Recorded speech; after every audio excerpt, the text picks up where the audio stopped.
Undang-Undang Nomor 28 Tahun 2007 tentang Ketentuan Umum dan Tata Cara Perpajakan. Pajak adalah iuran wajib kepada negara yang bersifat secara memaksa dengan tidak menerima imbalan secara langsung dan digunakan untuk keperluan negara bagi sebesar-besarnya kemakmuran rakyat. Alur perpajakan di Indonesia yaitu yang pertama, wajib pajak mendaftarkan diri untuk memperoleh nomor pokok wajib pajak secara langsung ke KPP atau secara online. Yang kedua, setelah mendaftar, wajib pajak harus menghitung jumlah pajak yang terhutang.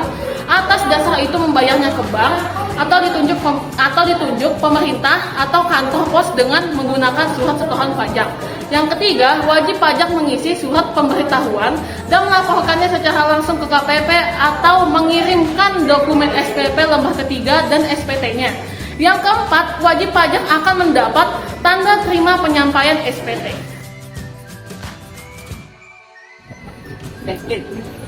Gimana sih cara daftarin NPWP orang pribadi secara online? Lo tinggal lihat aja di channel YouTube Dirjen Pajak. Ini kayak gini nih videonya. Halo kawan pajak, bagi yang ingin mendaftarkan NPWP tidak harus datang ke kantor pajak, cukup melalui handphone. Langkah-langkah yang harus dilakukan adalah 1. Aktivasi 2. Login 3. Pengisian data 4.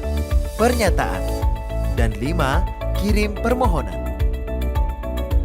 Sebelum memulai proses aktivasi, siapkan email aktif, nomor kartu tanda penduduk, nomor kartu keluarga.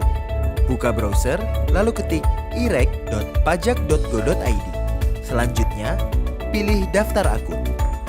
Silakan masukkan email Anda dan ketik kode CAPTCA. Tekan tombol daftar, Anda akan menerima email berisi link aktivasi. Tekan link aktivasi tersebut. Lanjutkan dengan mengisi nama, password, nomor telepon, pertanyaan keamanan, dan kode CAPTCA. Tekan tombol daftar. Setelah notifikasi muncul, silakan buka kembali email, lalu cek email yang masuk, dan klik link untuk aktivasi akun. Silakan masukkan email Anda dan ketik kode CAPTCA. Setelah mengisi identitas dengan lengkap dan benar, Anda dapat memilih untuk melaksanakan hak dan kewajiban perpajakan. Jika memilih belum, maka status NPWP Anda adalah non-efektif. Tekan tombol lanjut. Untuk Anda yang memiliki penghasilan dari usaha dengan penghasilan bruto kurang dari 4,8 miliar rupiah per tahun, Anda dapat memilih tarif sesuai Peraturan Pemerintah Nomor 23 Tahun 2018 sebesar 0,5% atau tarif sesuai Undang-Undang Pajak Penghasilan Pasal 17. Tekan tombol lanjut. Pengisian data sudah selesai, lalu tekan tombol minta token.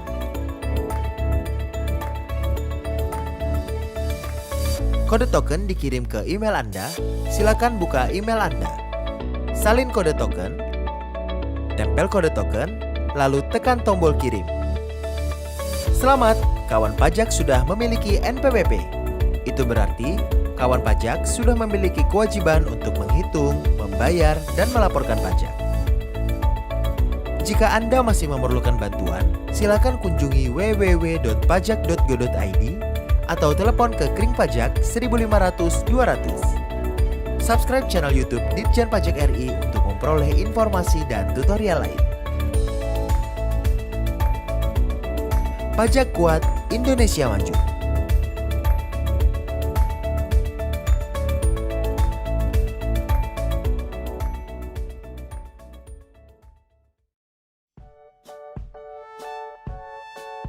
Kalau fungsi pajak itu ada 3. Yang pertama itu ada fungsi anggaran atau budgeter, yang kedua ada fungsi mengatur atau reguler, dan yang ketiga itu memenangkan atau distribusi. Nah, yang anggaran ini adalah sumber dana bagi pemerintah untuk membiayai pengeluaran penyediaan fasilitas yang kita pakai dalam publik. Contohnya itu ada transportasi umum, ada fasilitas kesehatan, dan yang lain-lain yang kita bisa nikmati dari pemerintahan.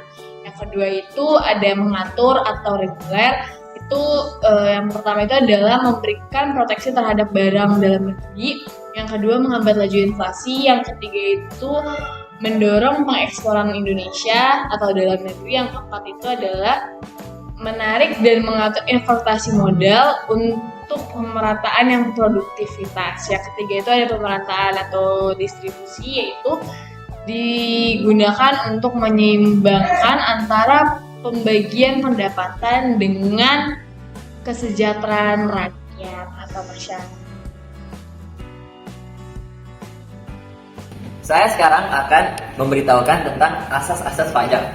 Ada 4 asas pajak menurut Adam Smith ya. Yang pertama, asas equality.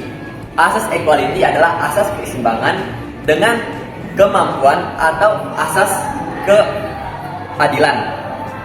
Di dalam asas ini membahas tentang negara tidak boleh diskriminatif terhadap wajib pajak. Itu yang pertama. Yang kedua, asas centrality atau asas kepastian hukum. Semua pungutan pajak harus sesuai dengan undang-undang. Yang ketiga, asas convenience of payment atau asas kesenangan. Dipungut pada saat yang tepat, contohnya pada akhir tahun. Sekarang asas yang keempat atau asas yang terakhir, itu menurut Adam Smith.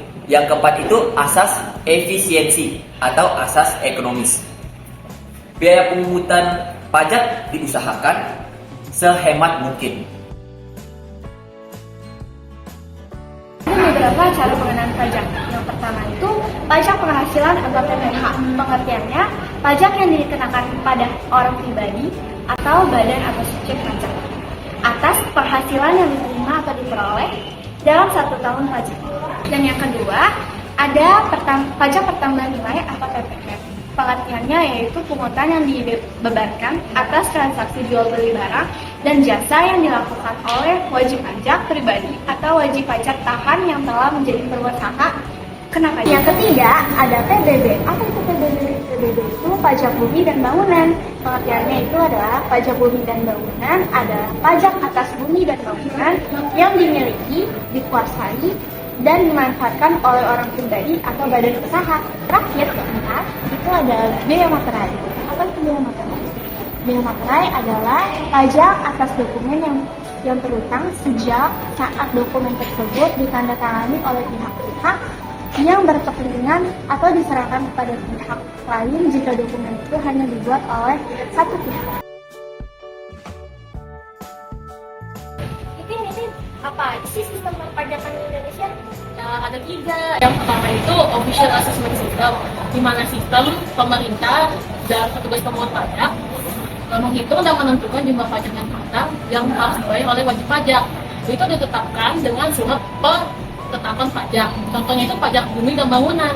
Yang kedua itu self assessment system, di mana diberikan wewenang dan kepercayaan kepada wajib pajak untuk menghitung, menentukan besarnya pajak, melaporkan dan membayarnya sendiri. Contohnya itu pajak penghasilan, pajak pertambahan nilai, dan pajak pertambahan nilai barang mewah. Yang ketiga itu withholding system, di mana sistem ini memberikan wewenang kepada pihak ketiga untuk memungut dan menentukan besarnya pajak yang ditentukan oleh wajib pajak.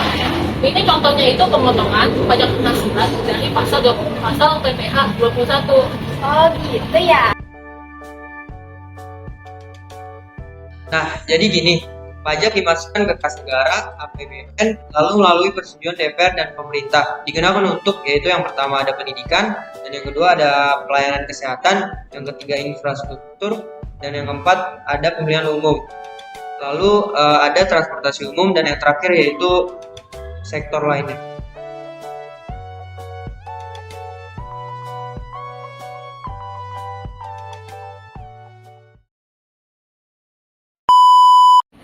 Keperluan negara bagi untuk memperoleh nomor apa sih? ya kenceng itu suaranya. Astagfirullah.